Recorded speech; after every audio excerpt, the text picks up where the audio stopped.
What's going on, everybody? It's your boy C4 here today, continuing with my Madden 17 roster reveal series, where we're accomplishing one of two things depending on who you are. A, you're either going to see what the Madden 17 rosters are pretty much going to look like. I think these are going to be pretty dead on. Or B, you're going to get some Madden 17 rosters for Madden 16 if you don't want to make the change. These are going to be the best community rosters available. That being said, in the comment section below, if you think any adjustments or tweaks should be made, let me know and I will evaluate them and maybe make them.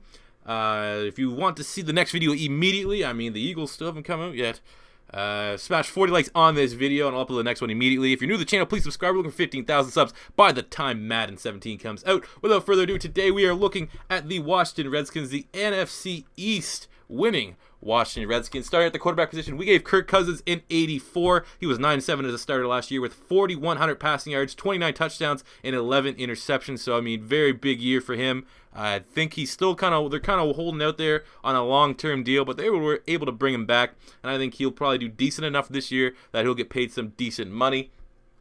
So that's Kirk Cousins. The running back position, no more Alfred Morris. Now they're rolling with Matt Jones of the University of Florida in a tandem with Chris Thompson. Chris Thompson, the 73. Matt Jones, the 74. Last year, he had 490 yards, 3 touchdowns, as well as 300 yards through the air. So, I mean, solid hands on a bigger back.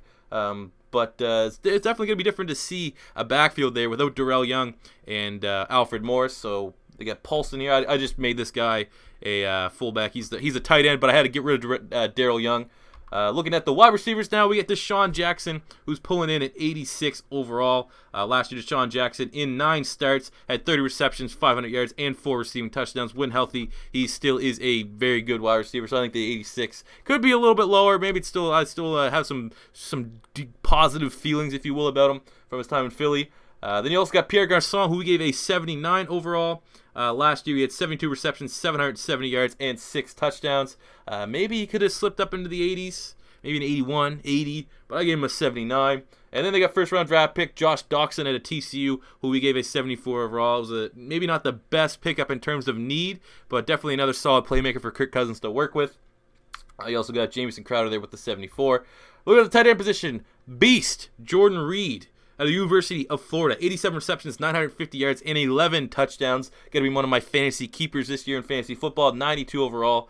Top 5 tight end in the league. Hopefully he can improve his durability. He did all that, too, in 9 starts. So that is, very, very productive. They also brought in Vernon Davis from formerly of the San Francisco 49ers and Denver Broncos, who has a 79. Look at the offensive line. We gave Trent Williams an 89. Left guard Sean Louvau, 76. Center Corey Lichtensteiner, 72. Right guard Brendan Schriff, who had a solid year as a first-round draft pick, an 80. And at right tackle Morgan Moses, an 86. So, I mean, definitely a well above average offensive line there for the Washington Redskins. Look at the right defensive end, piece of shit himself, Chris Baker, an 82 overall. Last year, Chris Baker had 11 starts, had 6 sacks, and just over 50 tackles, but he's a fucking piece of shit. They also got Steven Paella, who we gave an 80 overall. Only started once and only had 2.5 sacks. But I mean, both these guys are pretty good against the run. Looking at right defensive end, we got Ricky Jean-Francois, 80 overall. Again, 1 start last year, 2 sacks. I mean, none of these guys are really flashy, but they get the job done down in the trenches. Defensive tackle, they now do not have Pot Roast. They decided to let him walk. So Cedric Golston will probably be the starter there at nose tackle. 75 overall. What did you do last year for me, buddy? Let's see. Do we have any stats there for Mr. Golston? I'm not seeing any. But, yeah, he's going to have to fill up Pot Roast's shoes here. Left outside linebacker Ryan Kerrigan. We gave him an 89 overall last year. In 16 starts, he had 9.5 sacks, 2 forced fumbles, and just shy of 50 total tackles. So, I mean, he's a very solid player. And they also got Junior Gillette, who we gave an 86 overall. Obviously has some off-field issues and is definitely used more in a pretty blitz package specific.